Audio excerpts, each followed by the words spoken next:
ustedes en el nombre poderoso de Cristo Jesús. Amén. Amén.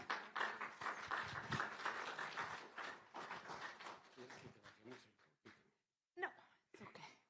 Pueden sentarse, hermanos, ya nos vamos a tener de pie. No están castigados. Amén.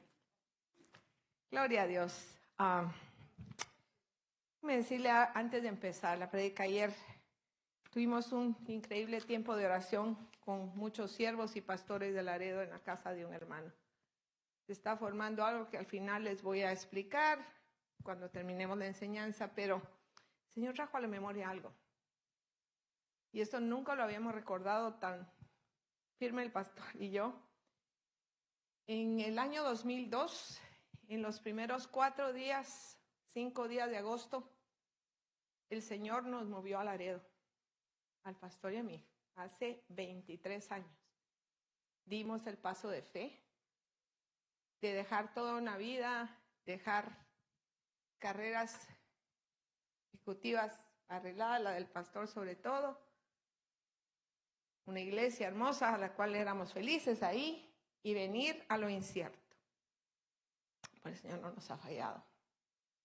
¿Y por qué les traigo a la memoria esto? Porque ayer cuando estábamos en la oración el Señor nos lo recordó, que eran estos días, que venimos arrastrando a los chiquitos que no se querían venir porque decían, ¿por qué nos vas a llevar a Texas si a nosotros nos gusta aquí? Pero mire, los dos hoy casados y vieron a mi hija aquí con los nenes. Dios tenía un plan para nosotros.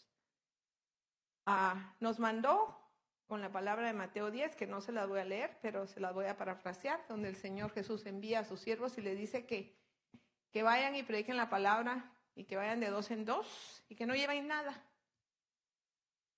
que confíen en Él. Pero a veces es difícil confiar en Él cuando nosotros ni siquiera sabemos quiénes somos.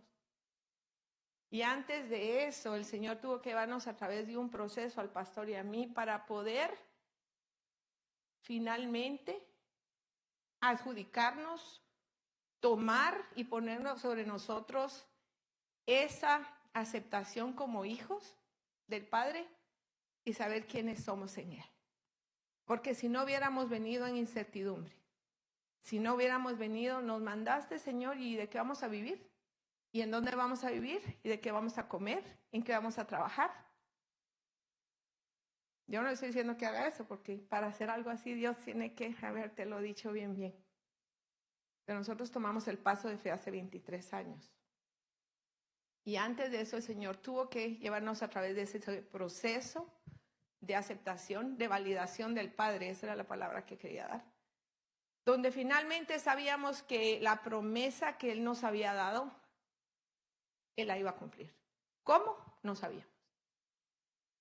Los poquitos que están aquí que nos vieron llegar, me da tanto gusto que esté Tito aquí. No está Tito. Porque recuerdo cuando estaba el edificio roto y quebrado aquí. Nada le servía, no, ni la plomería ni el aire. Tratamos de sacar permisos para arreglarlo y nos dijeron, bótenlo, eso no lo pueden arreglar. Había que totalmente hacer todo. Estábamos el pastor y yo solitos. Y de repente entró una familia de 6. Y era Tito, su mamá, su papá y su hermano y sus 2 hermanitas. Y entraron, ustedes son iglesia. Y fueron los primeros miembros de esta comunidad. ¿Verdad, Tito? ¿Sí te acuerdas? Me da gusto que hoy esté aquí. Porque los que han visto lo que Dios ha hecho, nos podemos dar cuenta que Dios es un Dios de milagros. Y hay muchos que se fueron agregando. Miss Vicky es la que le sigue, después de Conchita. Y otros que vinieron de Don Miki y Doña Rosita, que nos vieron en allá, en México, trabajando. Pero no importa lo que nosotros hayamos hecho, lo que importa es que sepamos arrepentirnos, pedir perdón, recibir el perdón y recibir la validación del Padre. Recibir esa validación que al Señor no le importa. A veces, ahorita le decía al Señor, ¿cómo empiezo la enseñanza, Señor? Porque es sobre nuestra identidad que le voy a hablar hoy y cómo el Señor nos formó. Y yo recuerdo que cuando éramos chicas yo era chiquito, nos encantaba ir aquí le dicen, donde hay ruedas de juegos y ¿cómo se llama lo que viene aquí? Los festivales, no, la feria. Y en la feria siempre había un lugar donde uno entraba y pagaba y se veía todo distorsionado en unos espejos, ¿verdad? Se veía así todo gordo. ¿Sí? O todo flaco, o todo estirado. ¿Y sabe qué? A veces esa es la visión que tenemos de nosotros. No hemos podido entender quiénes somos, ni lo que traemos, ni cómo fuimos formados. Todos traemos un propósito. El asunto es que si nosotros no estamos oyendo y buscando al Señor, el enemigo quiere destronar nuestras piernas espirituales para que nosotros ya no nos movamos. Pero vamos a leer la primera escritura, la prédica la puse, el nombre que le puse fue maravillosamente hecho. Yo creo que le di otro nombre a Jessica Breswein. Y vamos al Salmo 139, vamos a leer versos 13 al 16. Esta es una escritura que a mí me ha tocado grandemente porque la he hecho búsqueda, la he buscado en diferentes versiones, tanto en inglés y en español. Y la única versión que se lee como está aquí es la versión Reina Valera. Cualquier otra versión cambia ciertas palabras. Pero dice así: porque tú formaste mis entrañas, tú me hiciste en el vientre de mi madre. Te alabaré porque formidables, maravillosas son tus obras, estoy maravillado. Y mi alma lo sabe muy bien. No fue encubierto de ti mi cuerpo, bien que en oculto fui formado y entretejido en lo más profundo de la tierra. Y este es un verso, el que sigue es un verso que a mí me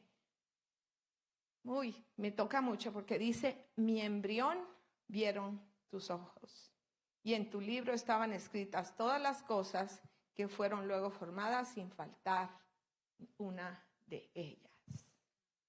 ¿Se imagina? Aquí dice que en el vientre de la mamá nosotros abrimos los ojos y Dios permitió que viéramos todo lo que iba a darnos, lo que íbamos a hacer. De chiquitos, cuando estábamos así en el vientre de la mamá, Él nos habló y nos dijo: por esto te permito vivir. Ahora que lo vayamos a lograr, va a depender de nuestro libre albedrío, porque el Señor nos da eso ahora a través de Jesús. Nos da la decisión de decir: te sirvo o no te sirvo. Hago buenas decisiones, hago malas decisiones, porque el Señor es un caballero. Y al final y al cabo, Él desde el momento que Adán y Eva fallaron, Él ya tenía un plan. Si ellos iban a fallar, ya el Señor tenía un plan y era mandar a su Hijo para venir a morir por nosotros. A veces nos cuesta mucho vernos que somos hijos del Altísimo. Nos cuesta, andamos cabizbajos, andamos deprimidos, permitimos que los temores y los miedos nos detengan de hacer cosas. Ustedes me ven hoy aquí. Ahí está mi marido que no miente. Bueno, no es perfecto, pero no miente en ese sentido. Yo era una mujer extremadamente tímida, llena de complejos. Detestaba estar entre la gente, prefería estar sola. No me gustaba hablar con nadie, mucho menos pedir ni en el supermercado cosas. Y mi inglés lo hablaba bien, pero me daba vergüenza hablarlo. Entonces, yo era tímida. Pararme aquí, no, hombre. Y Él me empujó. Dios lo usó sin conocer a Cristo a empujarme. Después de que nos casamos me empujó, poquito a poquito me empezó a empujar. Tienes que salir de tu concha, tienes que empezar. Pero ya con Jesús las cosas son diferentes.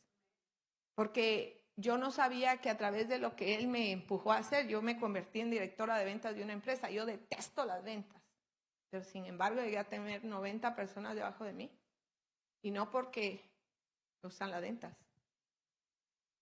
Ya tenía Dios un plan. Ahí me empezó a sacar de mi concha y empecé a hablar en público. Empecé a saber que yo tenía talentos escondidos que yo no conocía. Y en ese tiempo ni siquiera conocía yo al Señor. Y a lo mejor como dice en inglés, I'm preaching to the choir, les estoy hablando a muchos de ustedes que se han sentido así. Porque hemos tenido situaciones difíciles en nuestro crecimiento, porque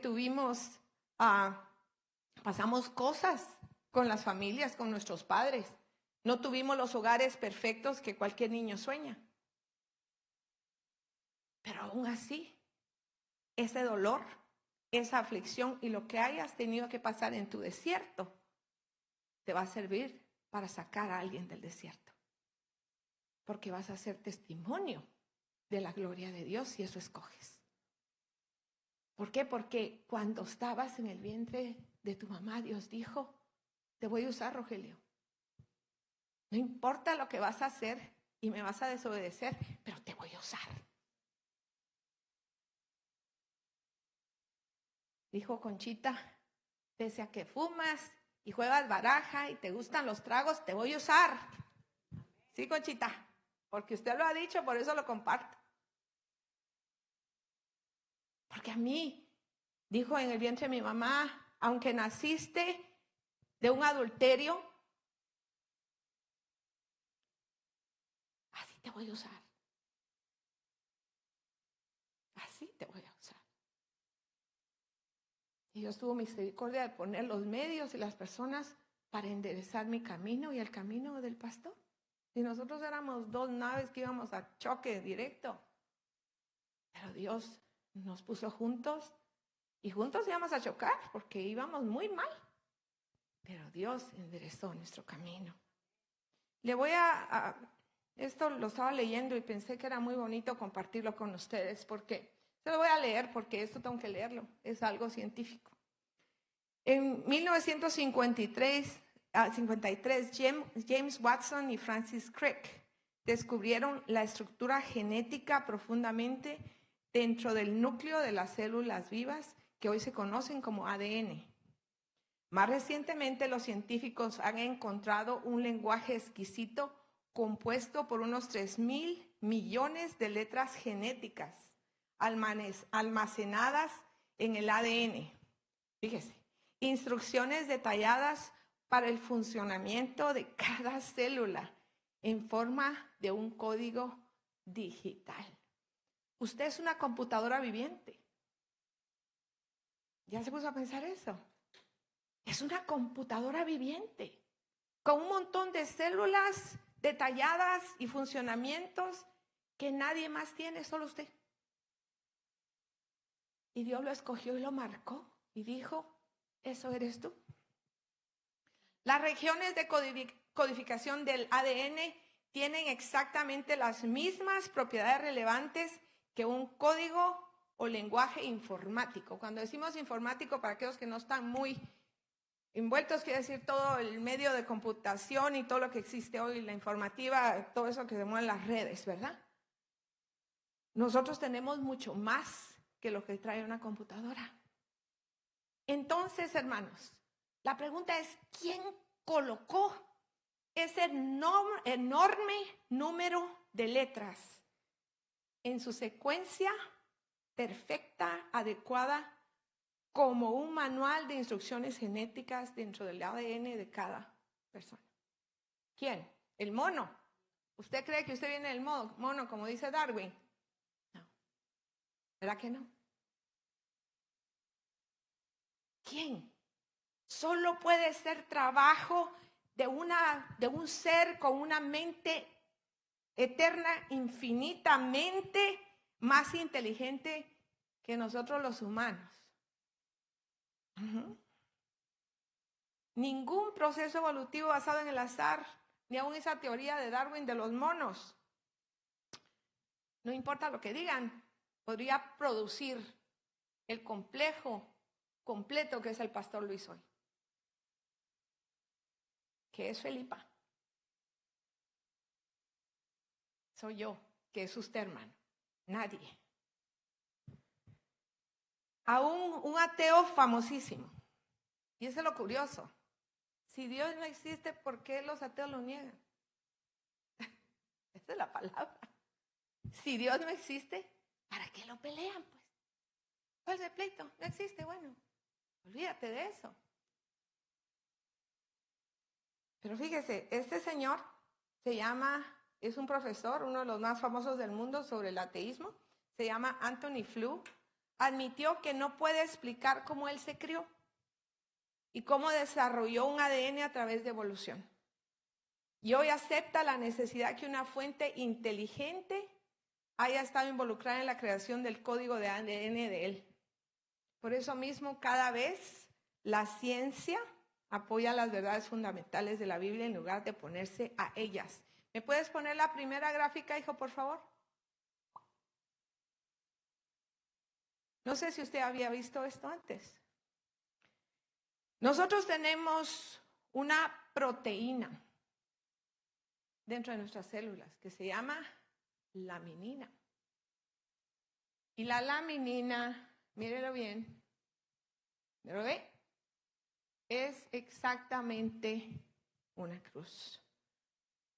Pero es una proteína que juega un papel crucial en la adición celular y la estructura de tu cuerpo. Es la que hace que todo esté junto, que todo camine como debe caminar.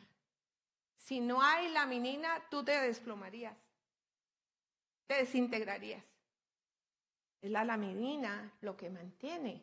¿Ya vio la foto de lo que es? ¿Qué es? Es una cruz. En realidad, podemos ver que es una cruz. No se menciona en la Biblia específicamente, pero déjeme llevarlo en la escritura. Ahorita lo voy a llevar.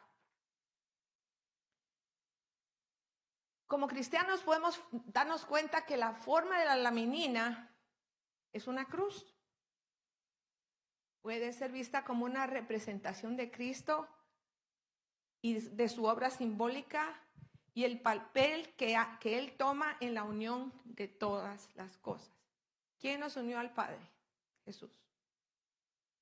¿Por quién podemos ir hoy al reino? Saber que nos vamos a morir, porque la verdad, hermanos, nadie puede decir yo no me voy a morir. Todos nos vamos a morir.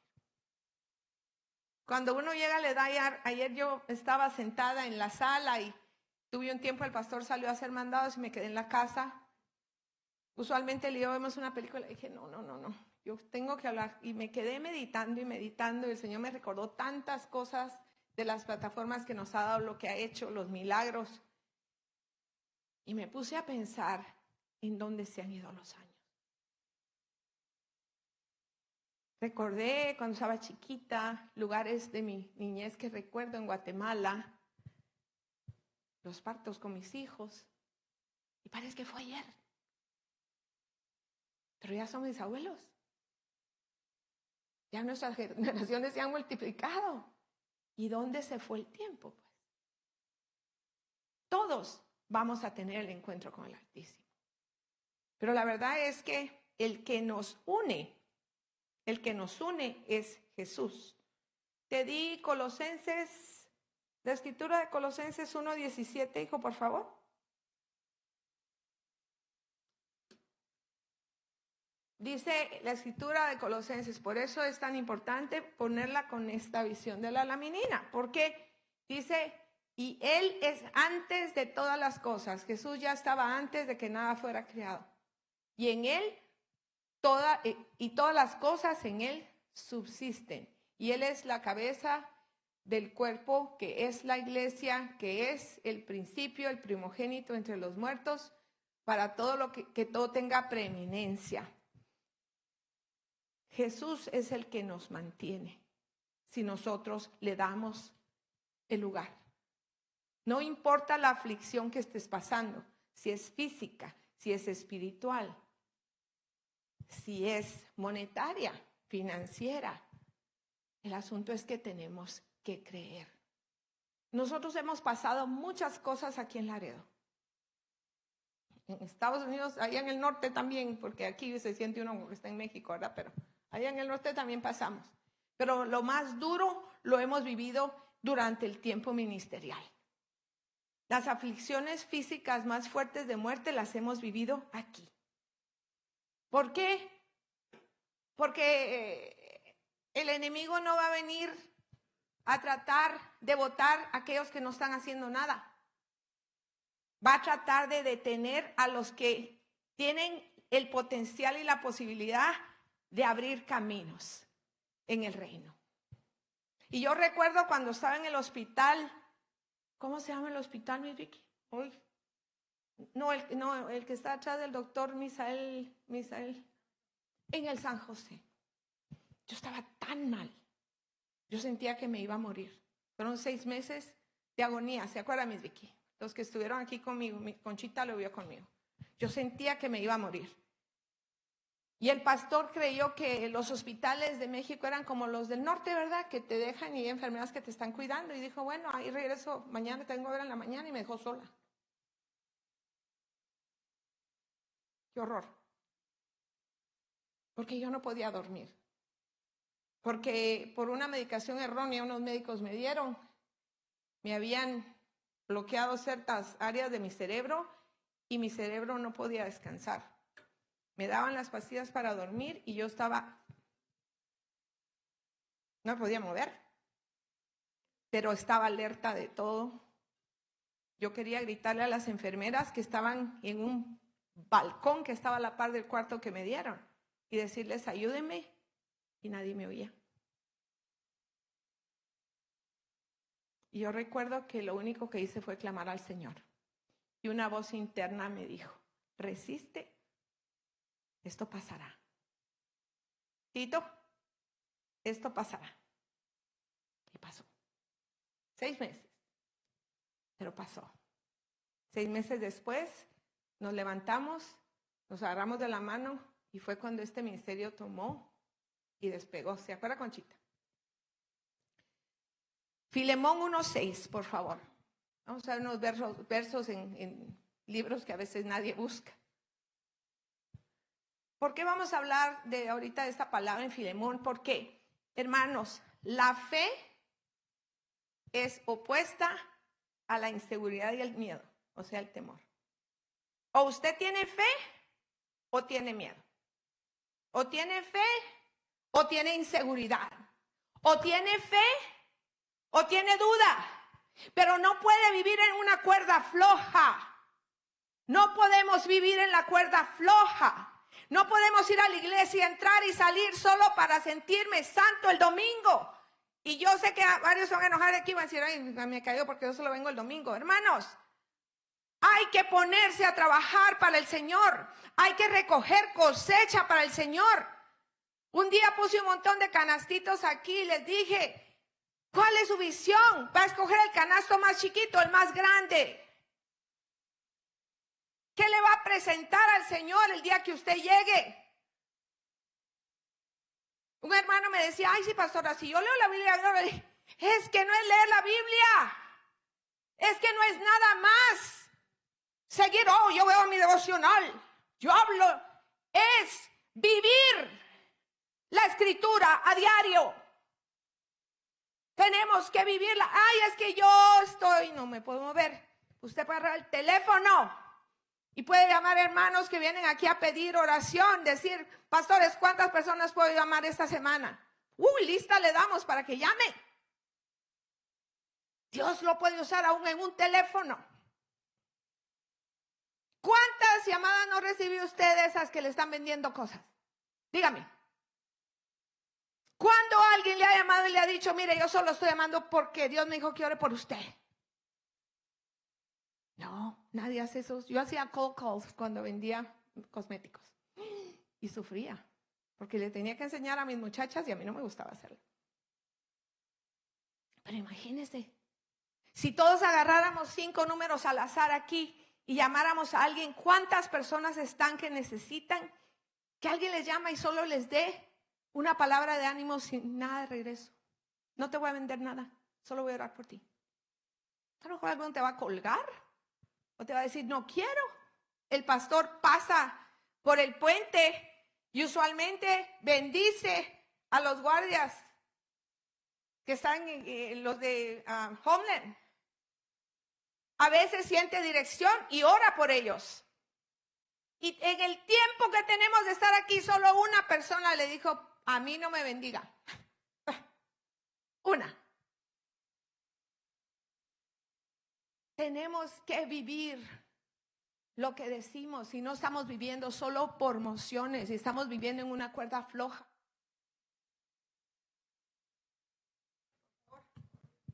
por los que me están, o ya regresó, o me bajaron el volumen. Fue Ismael. Uy, estás travieso Ismael hoy. Anyway. Hermanos, ¿cómo quiere usted vivir? Ahorita le voy a contar historias de la cuerda floja.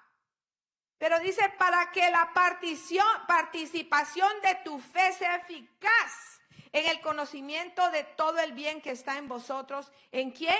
En Cristo Jesús. Porque Él es esa melamina que nos tiene de pie, espiritual y físicamente hablando.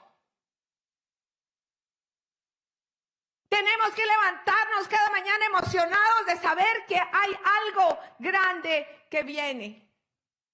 No importa las situaciones. Si yo le dijera todas las cargas que tenemos aquí nosotros, no hombre, estaríamos durmiendo con la ventana cerrada y oscura para olvidarnos de todo. Pero tenemos que levantarnos cada día pensando que vamos a resolver la vida de alguien en el nombre del Señor. Vamos a poder tocar una vida más. Ay, ¿qué oportunidad me va a dar el Señor de hacer? Porque la Escritura no solo hay que leerla, hay que vivirla, hay que obedecerla. Una de las cosas que la tengo bien metida aquí es porque estoy leyendo toda la Biblia, estoy leyendo todos los profetas y me doy cuenta a través de cuántos profetas el Señor habla de una palabra específica, es una herramienta que usan los constructores. Bueno, aquí no mucho, porque aquí solo ponen tablas. Bueno, tonta Poncho. La usan, Poncho, ahora ya usan un aparatito. Pero si usted va a Guatemala, nosotros ahorita estamos construyendo de puro cemento, techo y todo puro concreto. Y allá se usa lo que se llama la plomada.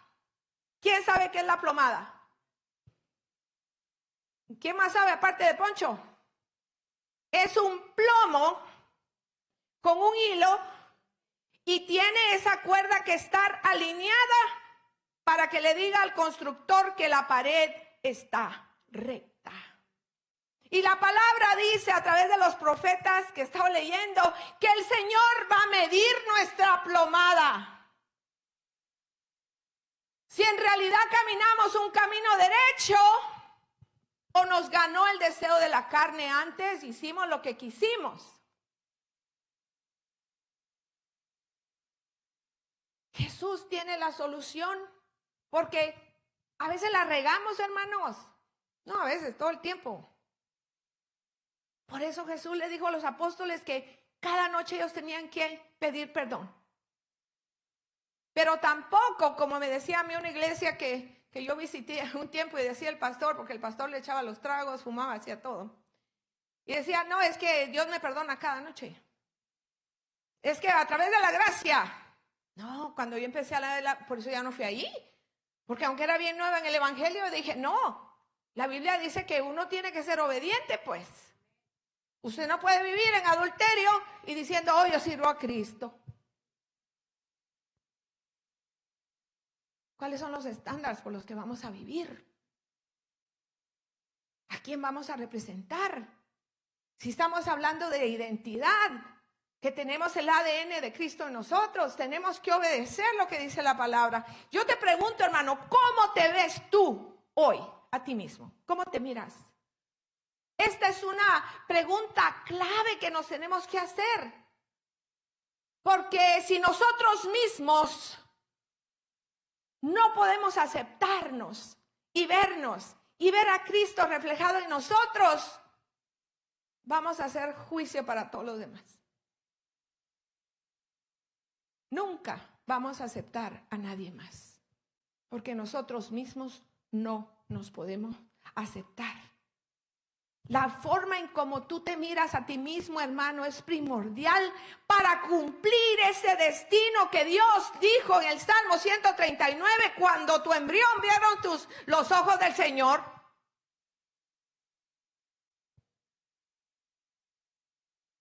Y tristemente, ¿sabe qué empieza a afectar?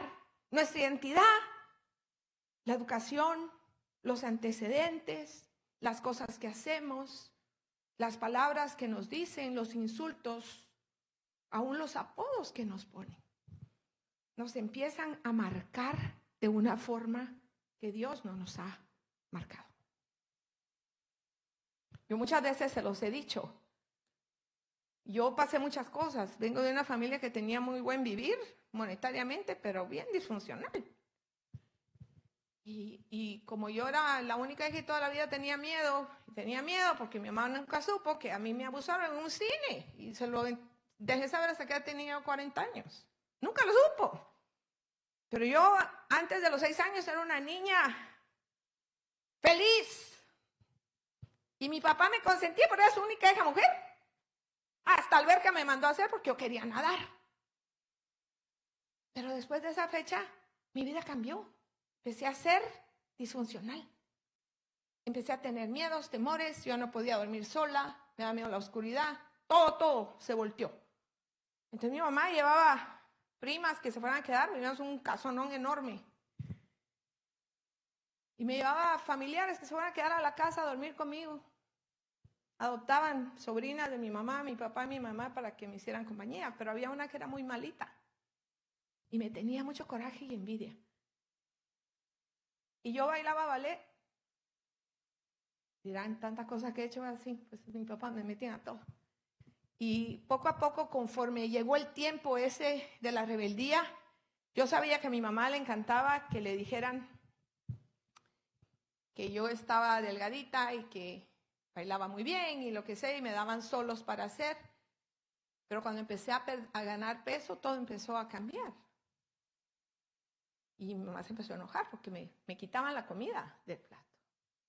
Y luego esa prima se encendía contra mí porque ella tenía envidia de que ella me decía, es que tú naciste en pañales de seda y te dieron de comer con cuchara de plata. Yo le decía, pero no entiendo qué me estás diciendo, era más grande que yo. Pero el asunto es que ella no me quería. Ella deseaba el lugar y quería y se metía entre mi mamá y yo siempre para causar división entre mi madre y yo. Le daba las quejas a mi mamá. La Lucy se comió un chocolate. Ahí venía mamá con el cincho. ¿Qué? Te comiste el chocolate, te vas a poner pura bola, ya no vas a poder bailar ballet. Eso me decía. Pero mi prima, ¿qué me decía? Y créame que esto ni pensaba decírselo, Dios lo está poniendo. Y no sé por qué, pero usted sabrá. Y ella me decía, cara redonda, hija de Juan. Cara redonda, hija de Juan. Y ella era muy bonita, bien delgadita físicamente. Venía de descendencia asiática, la familia de su papá. Entonces era bien delgadita y muy bonita, y yo empecé a perder lo que yo tenía de delgadita porque me empecé a engordar. Pero Juan, te voy a decir quién era Juan. Juan era el lechero. En aquel tiempo no existían los cartones de leche, ¿verdad, hermanos? Le llevaban la leche a uno en el vidrio. Y el padrino mío tenía finca de leche. Y su compromiso conmigo era regalarme la leche hasta que yo cumpliera no sé cuántos años, ya ni me acuerdo. Pero el asunto es que todas las mañanas llegaba un indígena, grandote el señor, descalzo, no usaba zapatos, jalaba una carreta, no con caballos, él la jalaba. Y llevaba la leche y las muchachas de servicio salían con una olla y ahí les dejaban la leche para mí. Y yo estaba chiquita y me iba detrás de las muchachas y lo veía. Y Juan tenía una carotota así. Y los piezotes bien rústicos porque no usaba zapatos. Entonces tenía bien quebradas los talones de los pies de los callos que tenía de andar en piso. Pero mi prima era mala. Y me decía, tu papá no es don Tonito, es Juan. Fíjense, eso se quedó grabado en la computadora. Estamos hablando que somos una computadora completa, ¿no? Cuando yo llegué a los tiempos en que me tocaba enseñar a maquillar, yo toda la vida pensé, tengo la cara redonda. Y me recuerdo cuando me tocó un maquillista, lo primero que le pregunté fue, mire, ayúdeme porque mi cara está redonda. Me dice, señor, usted no tiene la cara redonda. Sí, es que no tengo la cara redonda. No tienes la cara redonda. ¿Pero de dónde venía eso? Yo quería que él me enseñara a verme así con la cara Así, como ahora hacen las muchachas, así, ¿no? Las fotos. Bueno, ahora ya hacen los labios, ya no es la cosa esa. Pero yo quería que me enseñara a ponerme el blush y todo para que mi cara se viera estirada. Y me dijo, no lo necesita, déjeme maquillarla y le voy a enseñar a maquillarse porque nos enseñaban a maquillarnos, porque era lo que vendíamos. Pero fíjese, ¿cuántos años pasé yo afectada? Hasta que vine en Cristo y pude perdonar a esa prima y pude soltarla. Y tristemente su vida fue un desastre, pobrecita. Igual sus generaciones. Pero yo pude soltar eso. Y hoy, si estoy gordita, quiero bajar de peso, no porque no me gusta estar gordita, sino porque me duelen los pies. Y me duele todo. Y ahorita me estoy cuidando porque mi cuerpo es el templo y tengo que adorarle más al Señor. Si yo no me hubiera operado cuando me vino el problema hormonal y me engordé antes del 2019, como me dice el doctor, mi médico me dice, usted se me hubiera muerto durante COVID. Porque pesaba casi 300 libras. ¿Y quiénes fueron los primeros que se fueron? Todos los que estaban gorditos. ¿Sí se acuerdan? Dios me previno. Yo me daba miedo operarme el estómago para bajar de peso. Y 3 veces le sacaté al doctor, le dije, no, me fui. Recuerdo la última vez que me dijo, necesito que se opere. No sabíamos nada de COVID, fue en el 19, en abril. Y me acuerdo que el pastor solo le dijo, ¿cuándo la opera? Dijo, 1 semana para prepararla y la opero el otro lunes. Y me operó. Y el resto es historia. Dios ha ayudado en este proceso. Pero ¿por qué te cuento eso? Es porque las palabras que nos dicen pintan una imagen interior y exterior de nosotros que se convierte en la tapa o el techo por encima del cual no podemos salir. Créame. Ahorita les tengo que, porque se me está por eso, lo voy a compartir porque no podemos ir más allá de cómo nos vemos a nosotros mismos. Y nos sentimos incapaces a veces de hacer algo y nos decimos, no voy a poder hacerlo, cuando ni siquiera lo hemos intentado. Nos saboteamos a nosotros mismos porque nuestra mente ya está saboteada. Nos vemos a nosotros mismos como fracasos y si así se ve usted, eso va a ser un fracaso. Pero cuando usted sabe quién es su padre,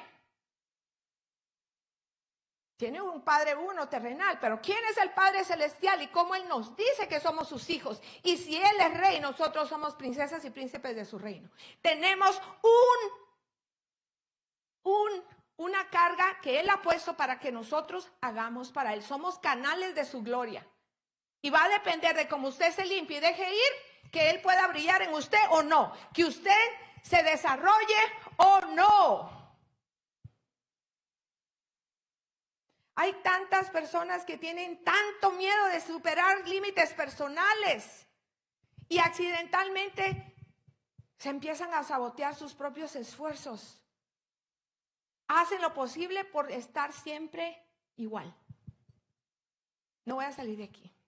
Estaba leyendo un reporte que hicieron sobre la cultura de Laredo y créanme que me dolió, la guardé y la traduje porque la hicieron en inglés. Me quedé así, porque a veces es algo donde hablan y dicen de la cultura de la gente aquí de Laredo, de cómo somos una isla que está bien retirada de muchos pueblos. Y la gente piensa que Laredo es lo único que existe y si bien llegan a San Antonio es todo lo que conocen.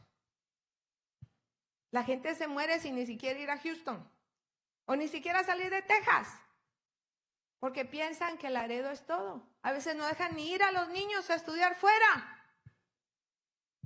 porque les da miedo que salgan de la misma idiosincrasia en la que viven. Y es un reporte, créame, secular, pero me quedé así, wow, porque yo tenía que predicar. Y no lo busqué, sino que alguien me lo mandó. Y me lo mandó en inglés porque lo encontró en inglés y me dijo, ¿es cierto esto de Laredo? Y dije, ¿sabes qué? Sí. Porque creemos que Laredo es todo. Y la verdad que uno tiene que salir de aquí. Bueno, yo no nací aquí. Desconozco el de afuera. Pero los que están aquí tienen que soñar con salir de aquí, empujar a salir y conocer otras culturas, otros lugares, para poder comprender cómo Dios no hace acepción de personas. Amén. Bueno,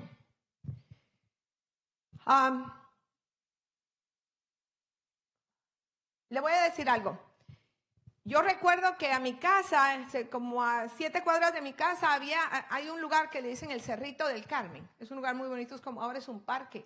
Pero en aquel tiempo era un lugar que a usted le gustaba ir a jugar y habían columpios y era un cerrito de arriba, tenía una iglesita con una historia grande de Guatemala.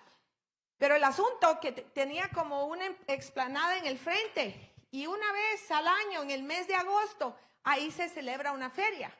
Y antes de la feria, 20 días antes, llegaba un circo. Se llamaba el Circo Rex. ¿Quién fue alguna vez al circo? ¿Se acuerdan ir al circo? Irse a sentar a los tablones esos que ponían. Y si había dinero, pues pagaba uno por la horita, ¿verdad? Que habían sillas. Pero ese Circo Rex tenía leones. Tenía un elefante. Y la gente hacía chiste. Ahorita lo hacen en el Face, pero en aquel tiempo era de palabra, ¿verdad? Ya llegó el Circo Rex. Agarren a sus gatos y a sus perros, porque en la noche salen los payasos con el bate para llevar comida para los leones. Ese era el asunto que decían. Pero lo curioso era que nosotros nos íbamos y tenían al elefante. Lo tenían allá afuera. Y nomás tenía una cadenita y un pin. Y el elefante se hacía así. Nada más tenía un cerquito que le ponían ahí. Un elefante debe ser cerco. Pero el elefante había sido desde chiquito. Lo agarró ese entrenador. Y el elefante nunca supo el potencial que tenía. Y eso es lo que sucede. Los elefantes que son entrenados en un circo los mantienen encerrados y atados a cuerdas alrededor de la pierna, y conforme ellos crecen se vuelven demasiado fuertes para esa cuerda, pero sin embargo la cuerda los controla porque ellos no saben el potencial que tienen. Y yo hoy te digo, Dios te ha dado un potencial que tú ni siquiera te lo imaginas. Yo jamás pensé que tenía el potencial que veo que tengo hoy. Y hoy contaba, decía, Señor, si me das 25 años más, si me dieras, le decía hoy en la mañana, 25 años más, bueno, ya va a tener casi 80 y pico, pero si me das la fuerza, yo no sé ni qué voy a hacer para ti. Pero usted algún día se ha puesto a pensar eso. Usted no piense que su situación económica, migratoria, usted diga, yo voy a servir a Dios y Dios va a abrir todos los caminos. Créame. Él abre puertas donde nadie las puede abrir. No se considere usted chiquito. Usted no es chiquito, usted es grande, usted es hijo del Rey de Reyes, Señor de Señores. Y usted le ha entregado su vida al Señor Jesús. Si Cristo es quien mueve su vida, Cristo es nuestro hermano. Y el Padre, nuestro Padre. Y el Espíritu Santo, quien guía nuestro caminar. Entonces, ¿quién, hermanos, puede detenernos? Usted puede que me diga, pero ¿cómo puede ser esto posible? Que un elefante que ha sido atado por la misma cuerda ahí se mantenga. ¿Y sabe por qué? Porque a veces nunca intentamos salir de la concha en que vivimos. Ahí nos quedamos. En mi barrio, en mi casa, de aquí no salgo. Súbete a un avión. Ay, no, porque me da miedo. No, no me subo. No. Súbete al bus. No, porque me pueden chocar. Mejor me quedo aquí.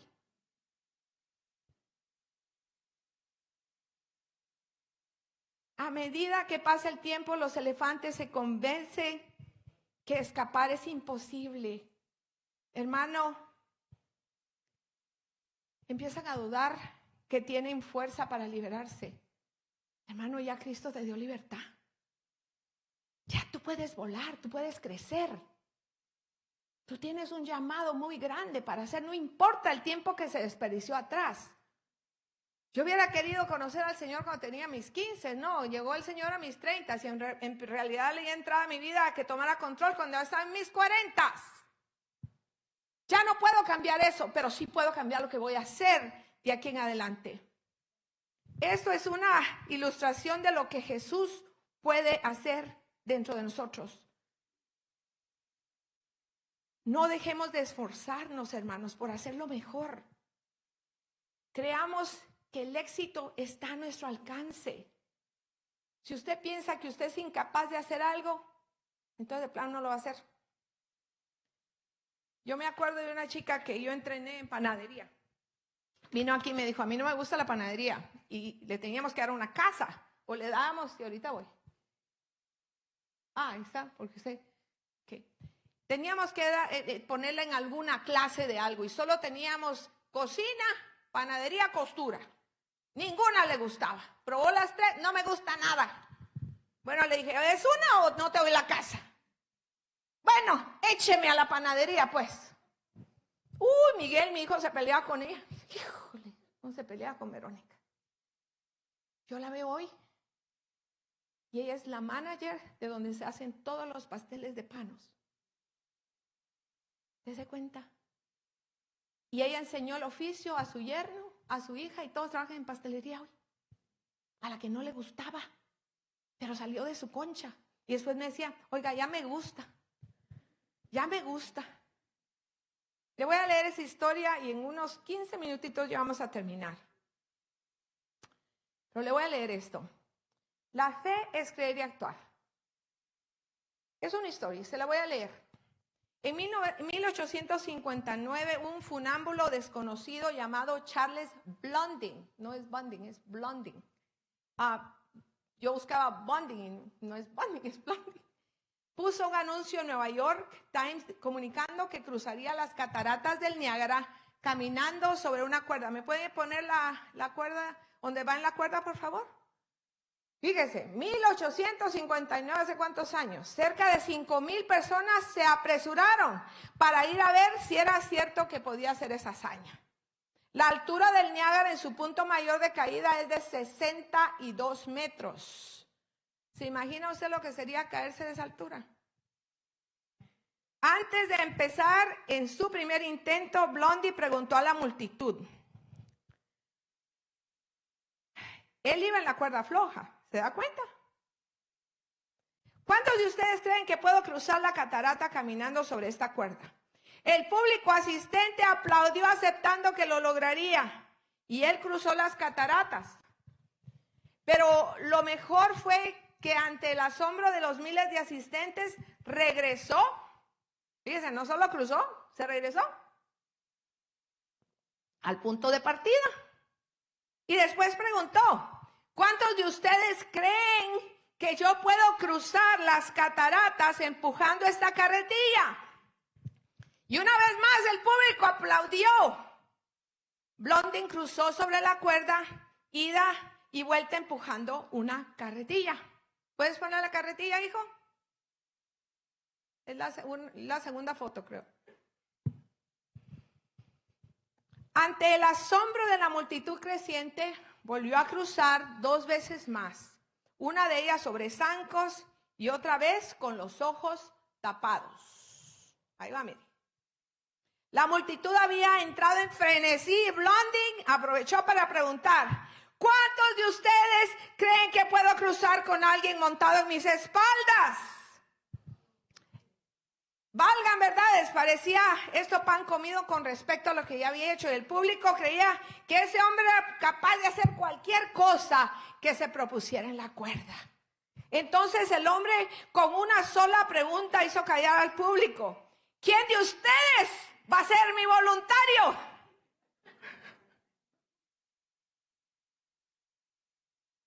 Pico callado, ¿verdad?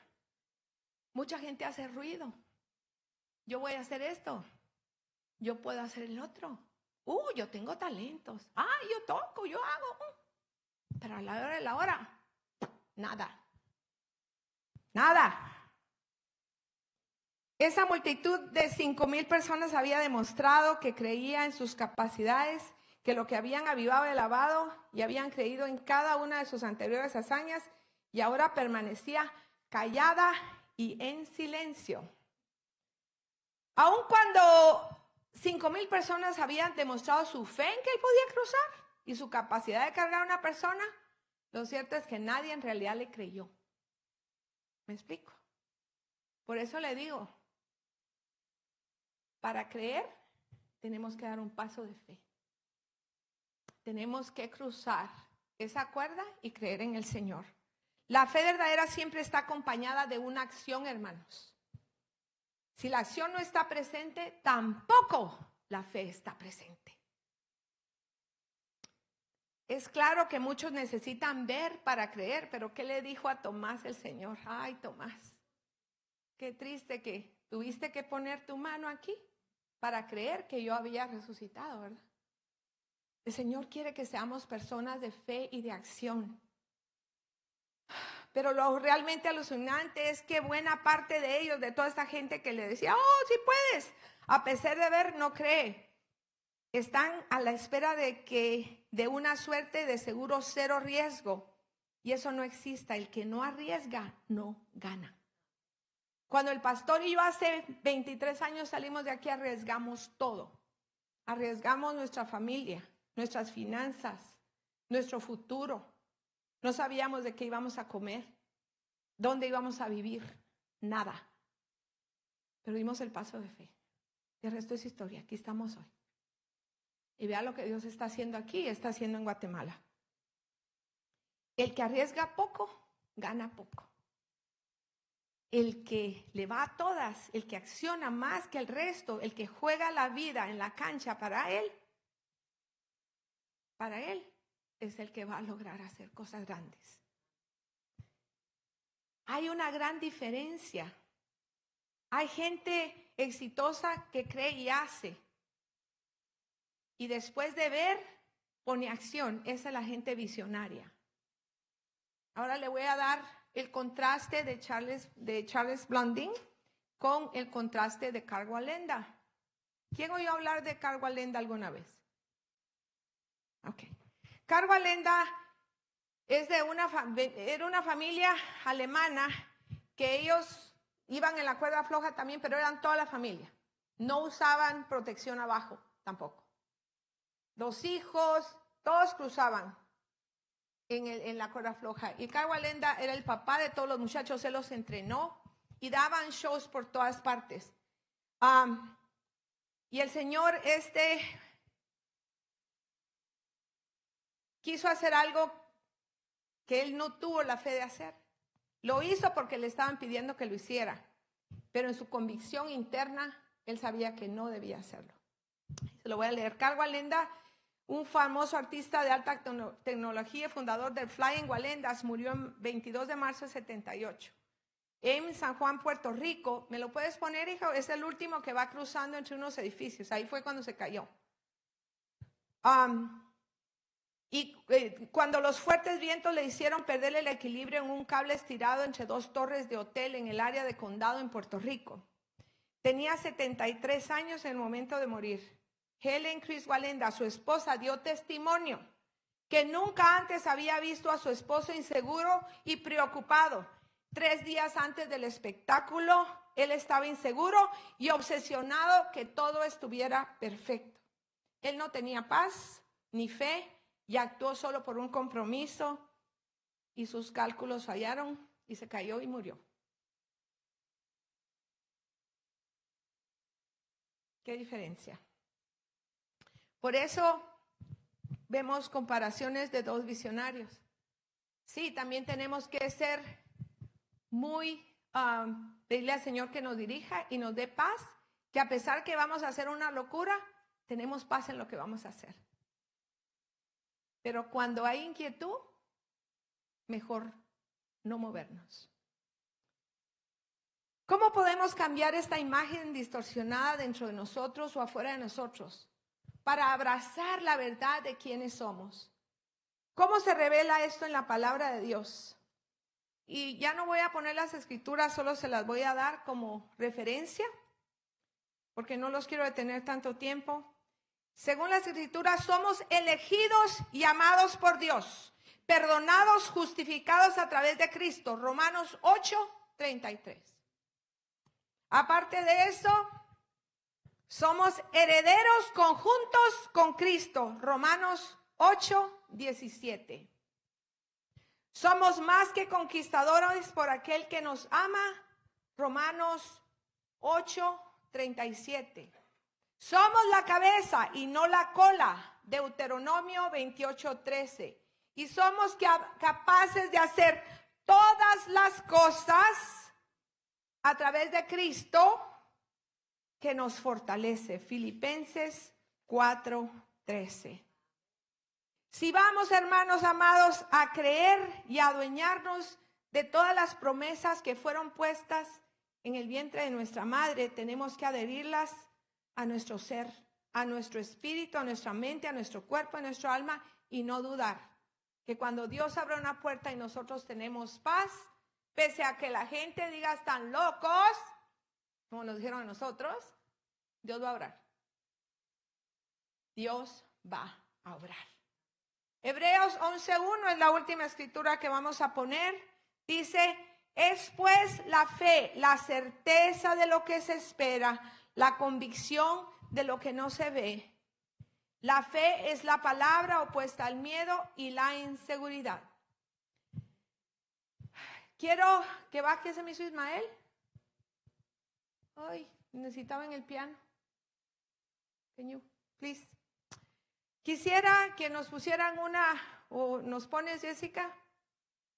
Y quisiera que tomamos un momento de reflexión sobre todo lo que hemos hablado. Y reflexionemos sobre estas verdades que hemos visto en las Escrituras, así como las cualidades y dones especiales que a cada uno de nosotros nos hacen único. Y que tú tienes dones específicos. Hacía mucho que no los veía, por eso estoy haciendo ustedes. Dora, tú tienes dones específicos que Dios quiere usar en ti, aún. Dios no ha terminado con nosotros, Dora. Apenas está empezando. Si los héroes de la fe casi sobrepasaban casi todos los 60, 70 años. Nomás unos cuantos, 2, 3 fueron bien chiquillos. Entonces, hermanos, hay que abrazarlos en el corazón y decir, Señor, he aquí, envíame a mí. No importa, Señor, que me envíes con todas mis inseguridades en la carne, pero me voy con la convicción en mi espíritu de que de tu mano nada será imposible para mí. No se mire a como el doctor le dijo, no, es que usted no puede hacer nada, señora. No, puede hacer mucho. Créale al Señor. Yo admiro a su pastor. Le voy a decir, es mi marido, lo admiro porque es mi marido, porque lo quiero. Tantos años juntos ya, 41. Pero él no se da por vencido. Ni la espalda que le molesta tanto lo detiene a hacer lo que tiene que hacer.